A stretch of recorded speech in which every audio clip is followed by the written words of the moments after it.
할렐루야. 9월 첫째 주 우리 주일 예배에 나오신 여러분들을 주님의 이름으로 축복합니다. 이 긴 여름을 마치고 새 학기와 함께 어른 아이 할 것 없이 모두에게 바쁜 시즌이 다가왔습니다. 우리 일상이 바쁘더라도 기쁨과 감사를 잃지 않는 저희들 되기 원합니다. 이제 4개월 남은 2022년도 언제나 저희들 인생의 주인 되시는 예수 그리스도 안에서 우리 개인도 또한 가정도 일터도 우리 모두가 평안하고 또한 건강하게 마무리하기를 소원합니다. 오늘 드리는 예배에서 살아계신 하나님을 만나고 또한 하나님의 위로와 손길을 경험하는 은혜의 시간이 저희 모두에게 임하기를 바랍니다. 저희들은 행복한 그리스도인 시리즈로 말씀을 나누고 있습니다. 행복한 그리스도인, 하나님이 원하시는 것이기도 하지만 은혜입은 저희들이 살아야 할 모습이기도 합니다. 저희들은 살면서 행복한 경우라든지 행복했던 시간을 떠올리라면 손에 꼽을 수 있을 정도로 행복과는 거리가 먼 삶을 지금까지 살아왔습니다. 예수 믿고 행복한 삶을 영위해야 함에도 바쁘다는 핑계, 또한 편안하고 풍족한 세상 가치관 안에서 행복하려고 했던 저희들입니다. 세상을 거부하기보다는 세상을 도리어 세상과 손잡고 합리적인 방법으로 될 수 있으면 손해를 최소화하면서 살려고 했습니다. 물론 그것들이 행복하게 만들거나 행복한 이유가 아님에도 왠지 세상과 발 맞추어가며 행복을 찾아야 세상으로부터 외면당하지 않고 함께 행복할 줄 알았습니다. 그러나 그 행복은 잠시일 뿐 또 다른 상황을 맞닥뜨리면 만족은 사라지고 행복했다고 생각했던 그 자리에 또다시 염려와 걱정 그리고 불안과 두려움으로 가득 차는 그런 인생을 저희들은 살고 있습니다. 세상 안에서 만난 행복은 그렇습니다. 그러나 하나님 안에서 만난 행복은 그렇지 않습니다. 잠시의 행복이 아닌 끝이 없는 행복입니다. 잠깐 동안만 행복한 임시적인 행복이 아닌 영원한 행복입니다. 행복이라는 단어 앞에 어떠한 수식어가 따로 필요하지 않습니다. 하나님이 주시는 행복 안에는 모든 수식어가 다 담겨 있습니다. 저희들이 행복하게 살면서 붙여 나가야 될 수식어들만 우리에게 있을 뿐입니다. 저희들이 행복할 수 있는 근거는 하나님 때문입니다. 하나님 때문에 저희는 행복한 그리스도인, 행복한 사람이 되었습니다. 저희들의 노력이나 공로로 행복해진 게 아니라 하나님이 하신 일로 인해 행복하게 살 수 있는 행복한 그리스도인이 되었습니다. 저희들은 지혜자나 인생 선배의 진심 어린 충고 또한 풍족함이나 넉넉함이 아닌 하나님 덕분에 행복을 알게 되었고 지금 행복함 속에 살고 있는 것입니다. 행복이라는 단어는 노력해서 얻어보려고 해도 얻을 수 있거나 만들어질 수 없는 단어입니다. 죄라는 첨가물이 포함되어 있는 이상 행복이란 완성품은 있을 수 없습니다. 하나님은 죄로 인해 행복할 수 없다는, 전혀 행복한 삶을 살 수 없는 저희들을 너무 잘 아셨습니다. 하지만 인간들은 그런 것도 모른 채 행복을 추구하려고 몸부림치며 살고 있습니다. 몸부림을 치면 칠수록 행복이 아닌 삶이 더 고단하고 힘들어짐에도 불구하고 세상 속에서 행복을 찾기 위해서 몸부림치고 살고 있습니다. 살아있는 동안 행복의 환경들 어떻게든 지키려 하기 때문에 더 불행하고 더 힘듭니다. 아쉽게도 그러한 행복은 오래가지 못합니다. 또한 오랫동안 지켰다 할지라도 죽음 그 앞에서 다 내려놓아야 합니다. 죄와 행복은 함께 갈 수 없습니다. 하나님은 죄로 인해 영원히 불행할 수밖에 없는 저희들을 위해 예수를 이 땅에 보내셨습니다. 육신을 입고 이 땅에 오신 예수는 십자가를 지심으로 저희들이 받아야 할 영원한 형벌, 불행, 또한 이 죽음, 이것을 대신 당하셨습니다. 예수는 저희들을 따라다녔던 이 불행의 고리, 영원한 죽음이라는, 심판이라는 이 불행의 고리를 십자가에서 끊으셨습니다. 그리고 하나님만 주실 수 있는 행복의 고리에 저희를 연결하셨습니다. 예수는 죽었지만 부활하셔서 저희들에게 슬픔이 아닌 기쁨을 주셨고 행복한 삶을 살 수 있도록 하셨습니다. 예수 때문에 저희들은 죄로 인해 잃었던 행복을 되찾았고 에덴 동산에서 누렸던 하나님과의 사귐을 다시 할 수 있게 되었습니다. 불행이라는, 심판과 죽음이라는 죄의 그늘에서 벗어나 하나님이 베푸신 은혜 안에서 행복한 삶을 살 수 있게 되었습니다. 하나님이 보내신 예수 때문에 저희들은 영원한 죽음이 아닌 영원한 생명을 가지게 되었습니다. 영원한 생명이 주는 행복은 짧은 인생, 길면 100년, 하나님 보시기에는 아주 셀 수 없는 아주 조그만 그런 기간, 이 짧은 인생의 시간과는 비교할 수 없을 것입니다. 저희들은 예수의 십자가를 통해 완성하신 하나님의 구원 계획으로 인해 죄의 속박을 더 이상 받지 않고 영생을 가지고 현재뿐 아니라 미래에서도 행복할 수 있는 존재가 되었습니다. 불행으로 인도하는 죄가 더 이상 저희들의 발목을 잡지 않기 때문입니다. 그렇기 때문에 저희들은 죄를 멀리해야 합니다. 자신도 모르게 반복하는 죄의 모습들을 줄여나가야 합니다. 죄의 질을 따지거나 죄의 숫자를 따지는 미련함은 없어야 합니다.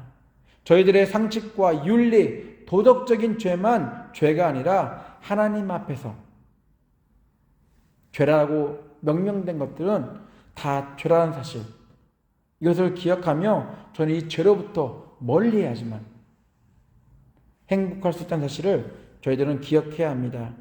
죄와 행복은 절대 함께 동행할 수 없습니다. 행복한 그리스도인의 삶을 방해하는 것은 보이는, 우리 의식주도 빼놓을 수 없지만 보이지 않는 영적 위협도 무시할 수 없습니다. 예수 믿기 전에는 관심도 없었던 것이었는데 예수를 만나고 나서야 보이지 않는 영적 전쟁이 있다는 사실을 우리들은 알았습니다. 보이지 않지만 영적 위협은 행복해야 하는 저희들을 행복하지 못하도록 만듭니다. 보이지 않는다고 무시할 수 없습니다. 성경은 계속해서 영적 전쟁에 대해서 대비하라고 말합니다. 왜냐하면 저희들의 능력으로는, 저희들의 힘으로는 감당할 수 없기 때문입니다. 하나님은 보이지 않는 영적 전쟁을 치르는 저희들을 위해서, 또한 행복을 방해하는 이 영적 위협을 위해서 하나님의 능력, 무기들로 무장시켜 전쟁을 대비하도록 하셨습니다. 굳이 하나님의 능력이 없어도 하나님과 함께하는 전쟁은 승리가 당연한 것입니다. 그럼에도 하나님의 능력을 저희들에게 주신 이유는 보이지 않는 전쟁 때문에 두려워하거나 또는 전쟁에 패할까 불안해하지 말고 따놓은 승리 안에서 매일매일 행복하라는, 저희들을 행복하게 하시기 위한 하나님의 약속이며 증표입니다. 저희들은 하나님의 능력으로 이 영적 위협을 날마다 이 속에서 승리하며 또한 행복해야 할 수 있는 바로 그러한 행복한 사람들입니다. 행복하기 위해서는 이웃들과의 관계에서도 저희 자신을 돌아볼 필요가 있습니다. 저희들의 행복을 방해하는 것은 이웃들의 불신앙, 그런 것들이 아니라 때로는 저희들 자신의 문제일 수 있습니다. 이웃들 앞에서 나대려는 모습, 바로 그 모습은 저희들의 행복도 빼앗아가고 이웃에게도 잘못된 행복의 모습을 보여줄 수 있습니다. 내 멋대로 이해하고 판단하는 모습이라든지, 나만 맞고 너는 틀려라는, 나만 다 아는 것처럼 하는 행동은 절대로 행복한 사람의 행동이 아닙니다. 행복이 아닌 상처를 서로 주고받게 됩니다. 몸만 커버린 성장한 그리스도인이 아니라 성숙한 그리스도인이 되어야 행복을 나눌 수 있습니다. 행복한 그리스도인은 이웃을 만날 때마다 하나님도 함께 그 자리에 있음을 기억하며 겸손해야 합니다. 하나님 앞에서 내 멋대로라든지 다 아는 것처럼 행동하는 사람처럼 어리석고 불행한 사람은 없습니다. 하나님 앞에 겸손할 때, 또한 사람들 앞에 겸손할 때 그 사람은 하나님의 행복으로 행복한 사람이 될 수 있습니다. 그리스도인은 행복해야 합니다. 왜냐하면 하나님과 깊은 사귐 가운데 날마다 있기 때문입니다. 그리스도인은 하나님과 날마다 대화하고 능력이 하나님께 필요를 구하며 살고 있습니다. 응답의 부분은 하나님의 것이지만 하나님은 그리스도인들의 요구에 응답하신다고, 그래서 행복하게 하신다라고 분명히 약속하셨습니다. 저희들의 필요를 너무 잘 아시는 하나님은 적절하게 필요한 때 반드시 응답하실 것입니다.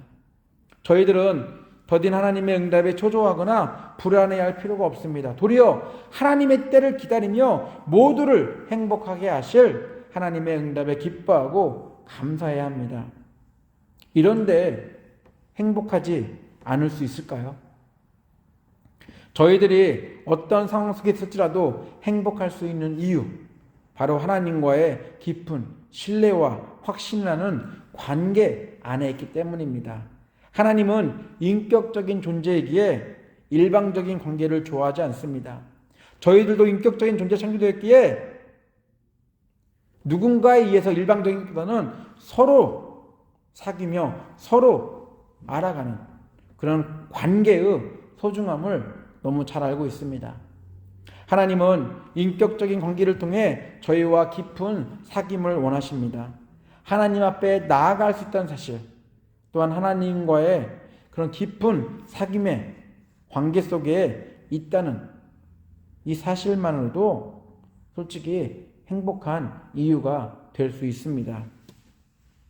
행복한 그리스도인은 하나님과 거리가 없는 사람입니다. 저희들이 행복한 관계가 되면 그 사람과는 거리낌도 없고 분명히 그 사람과는 골이 있을 수 없습니다. 성경은 행복한 그리스도인은 하나님 앞에 담대하다고 표현하고 있습니다. 담대하다는 의미는 겁이 없고 배짱이 두둑하다라는 뜻입니다. 하나님 앞에 나아갈 때 겁이 없고 배짱이 두둑할 수 있는 이유는 저희들이 더 이상 하나님의 심판을 두려워하는 죄인이 아니라 의인이, 하나님의 상급과 하나님과의 깊은 사귐 가운데 있을 수 있는 의인이 되기 때문에 가능한 상황입니다. 우리 다른 성경 번역본은 오늘 읽은 본문에 대해서 하나님 앞에 나아갈 때 의심 없이 나아갈 수 있다라고 표현하고 있습니다. 쉬운 성경입니다. 우리는 아무런 의심 없이 하나님께 나아올 수 있습니다. 이것은 우리가 하나님께 무엇인가를 구할 때, 그리고 이것이 우리를 향한 하나님의 뜻에 맞을 때 하나님께서 우리가 구하는 것에 깊은 관심을 가져주신다는 것을 뜻합니다. 하나님께서는 우리가 그분께 간구할 때마다 귀를 기울이고 계십니다. 그러므로 우리는 우리가 구한 모든 것들을 그분께서 주시라는 것을 알 수 있습니다. 하나님은 의심이나 거리낌 없이 하나님 앞에 나아오는 저희들을 기다리고 계십니다. 하나님은 저희와 대화하고 싶어 하십니다. 하나님은 세상 상하는 동안 당한 여러 가지 이유로 힘들고 지치고 낙심하고 좌절 가운데 있는 저희들의 목소리를 듣고 싶어 하십니다. 하나님은 세상에 지쳐 행복하지 않는, 행복함에도 불구하고 이런 일들 때문에 행복해하지 않는 저희들을 만져주시기 원합니다. 하나님의 음성이, 하나님의 손길이, 하나님의 따뜻한 마음이 두려움 없이, 의심 없이 기꺼이 나온 저희들,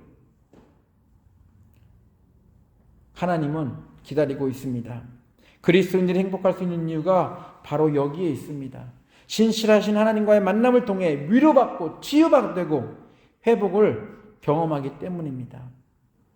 하나님을 믿고 안 믿고를 떠나 매달리고 의지할 수 있는 분이 있다는 사실만으로도 큰 위안이 됩니다. 하나님의 그 응답 여부를 떠나 간구하면 들어주실 수 있는 하나님이 있다는 사실만으로 엄청 위로를 받습니다. 세상 사람들은 그러한 사람이 없기 때문에 힘들어합니다. 어느 누구도 나의 이야기를 들어주지 않을 때 이때만큼 힘들고 어려운 때는 없습니다.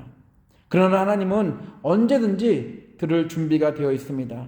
하나님은 들을 준비만 하고 계신 게 아니라 저의 아주 작은 필요까지 귀 기울여 들으시고 응답해 주시려는 분이십니다. 하나님은 언제나 저희를 기다리고 있습니다. 저희들은 언제든지 하나님 앞에 나아갈 수 있습니다. 저희가 소리를 지르더라도, 저희가 화를 내더라도, 저희가 조용히 있더라도, 저희가 저희만의 이야기를 하더라도, 저희가 하소연을 쏘아내더라도 하나님은 전혀 거부하지 않으시고 저희들의 이야기를 다 들어주십니다. 그리고 필요에 따라 공급하시고 채워주십니다.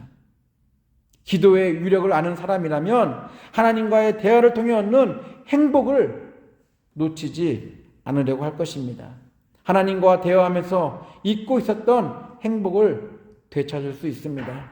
하나님과의 깊은 사귐을 위한 기도라는 대화의 도구는 행복한 그리스도인임을 잊지 않도록 도와줍니다. 하나님을 만나는 시간, 하나님과 대화하는 시간, 하나님께 마음의 진심을 털어놓는 시간, 이런 시간이 있다는 것만으로도 저희들은 너무 행복해야 합니다. 기도라는 하나님과의 대화의 통로로 주신 하나님께 감사해야 합니다. 하나님은 기도 생활하는 저희들이 행복한 그리스도인이 되어 주어진 시간을 불행이 아닌 행복으로 채워지기를 기다리시고 기대하십니다. 에레미야는 기도하는 사람에 대하여 하나님의 모습을 이렇게 선포합니다. 에레미야 29장 11절로 13절입니다. 세 번역입니다. 너희를 두고 계획하고 있는 일들은 오직 나만이 알고 있다. 내가 너희를 두고 계획하는 일들은 재앙이 아니라 번영이다. 너희에게 미래에 대한 희망을 주려는 것이다. 나 주의 말이다. 너희가 나를 부르고 나에게 와서 기도하면 내가 너희의 호소를 들어주겠다. 너희가 나를 찾으면 나를 만날 것이다. 너희가 온전한 마음으로 나를 찾기만 하면 내가 너희를 만나주겠다. 나 주의 말이다. 얼마 전에 만난 어느 성도님이 이런 얘기를 하셨습니다. 기도를 알지 못하는 사람들은 기도가 주는 행복을 절대로 알 수 없다. 하지만 자신은 기도가 있기 때문에 너무 행복하다라고 말씀하셨습니다. 기도의 응답 그런 부분도 있지만 기도라는 그 자체, 이 사귐의 시간, 하나님과의 만나는 시간이 있기 때문에 자기는 언제든지 하나님 앞에 달려가 자신의 상황을 하소연함으로써 그나마 행복하다라고 말씀하셨습니다. 기도가 있기에 하나님과 대화할 수 있어 행복하다라고 말합니다. 하나님과 대화할 수 있는 기도가 있기에 그리스도인은 행복할 수밖에 없습니다. 세상은 전혀 알지 못하는 행복입니다. 저희들은 살아계신 능력의 하나님과 대화할 수 있다는 것만으로도 행복해야 합니다. 또한 대화를 넘어 필요를 채워주시고 공급해 줄 수 있는 하나님이 있다는 사실만으로도 행복해야 합니다. 응답은 하나님의 손에 있습니다. 저희들의 요구라고 저희의 바람이라고 응답이 다 이루어지는 게 아닙니다. 하나님의 뜻에 합할 때 기도응답은 저희도 모르는 순간에 저희 앞에 와 있을 것입니다. 기도의 특권을 아는 사람들은 하나님의 응답이 우선순위가 아닌 하나님과 대화할 수 있는, 나의 이야기를 들어줄 수 있는 하나님이 있다는 사실에 행복해하고, 또한 그 대화를 통해서 하나님이 일하고 있음에 우리는 또다시 행복해야 할 것입니다. 저희들이 믿는 하나님은, 저희들을 행복한 그리스도인으로 불러주신 하나님은 인격적인 사귐의 관계, 기도를 통해 하나님과 대화하고 하나님의 살아계심을 날마다 경험하며 행복한 그리스도인으로 풍성한 삶을 살기 원하십니다. 하나님께 기도할 수 있는 것만으로도 행복이 넘치는, 우리의 기도를 들어주시는 하나님이 계시다는 것만으로도 행복이 넘치는 저희 모두가 되기를 예수 이름으로 축원합니다. 다 같이 기도합니다.